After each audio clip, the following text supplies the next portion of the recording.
Hi everyone, this is Sandra and it's October 2nd and this is my buy the book bin that I started for my neighbor Anne.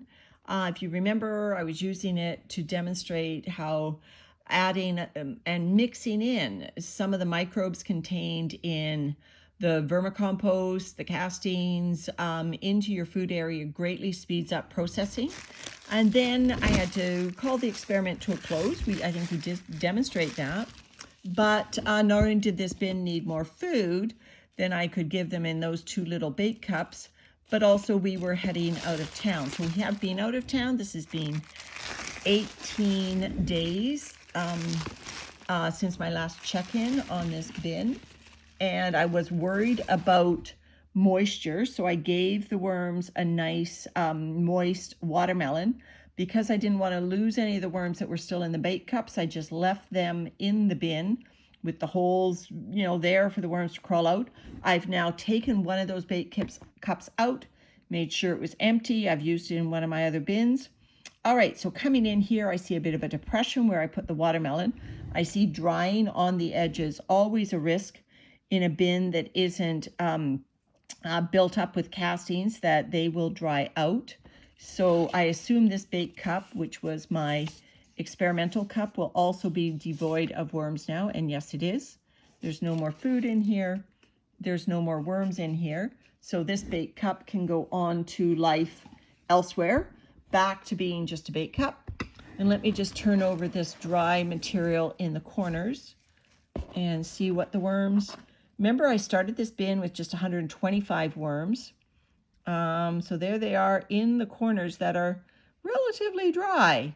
So, not just sticking with the moist areas, out foraging, out looking for food, climbing the walls.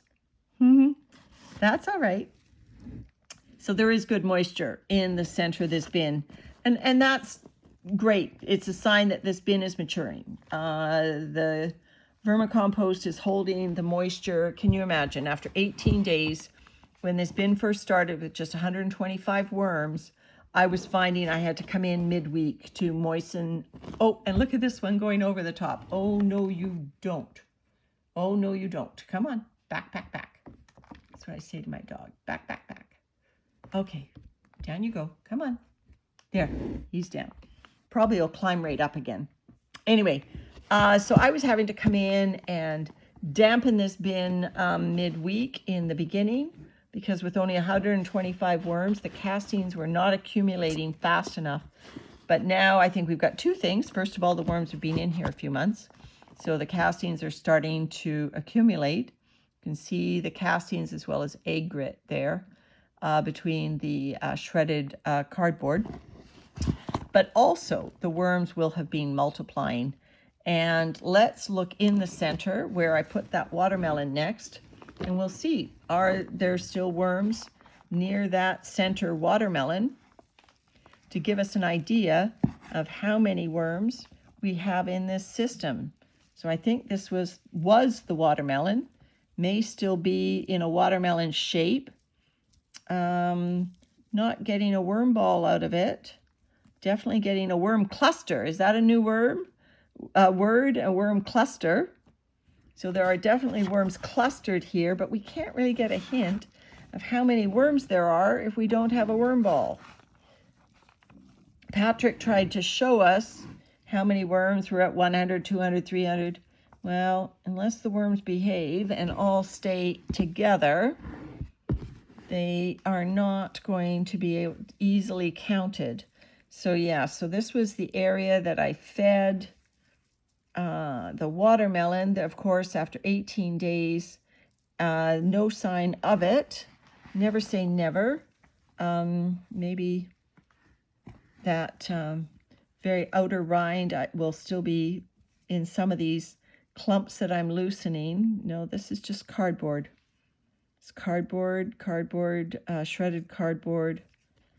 Not finding the watermelon, which is fine.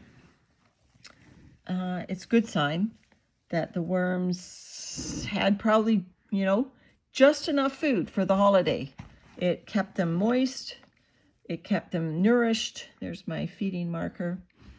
and it is totally gone by the next feeding. There's still an avocado pit here. It is getting a little soft around the edges. That's good. And then I think there's more avocado pits in this corner, if I remember correctly. Yeah, and there's an avocado shell. This avocado shell will be full of worms. Always are. There's always worms in avocado shells. I think they like the moisture when the avocado shells are tucked one inside of the other. I think they like those little hidey holes. All right, so I've given this bin a good fluffing. I found worms in all the corners. I found good moisture, and I found a total lack of food. So all things that, you know, are a sign of a good, healthy worm bin. We are not getting a good sense of how many worms there are, starting with 125. I'm not sure. Come on, in you go. I'm not sure how many worms there are in here, but certainly more than 125 at this point.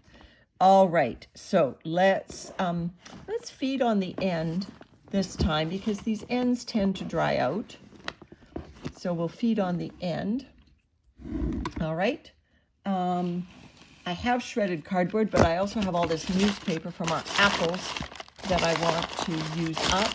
So newspaper seems to be the bedding of the day today. So I've got newspaper, and I want to get a sense of how many worms are in this bin. So I've got watermelon again, and this is the top of a watermelon. I don't have grit done up after our holiday, but so they're just going to have to make do with the grit that's in the existing system. And hopefully we'll come back and we'll see how many worms are in this system. So I'm putting the feeding zone indicator there, and we will come back, and I might leave it 5 days. I might leave it a week. I don't expect the watermelon to be gone, but I would like to see what kind of a crowd we get in this bin that was started with just 125 worms. All right, everyone. Bye for now.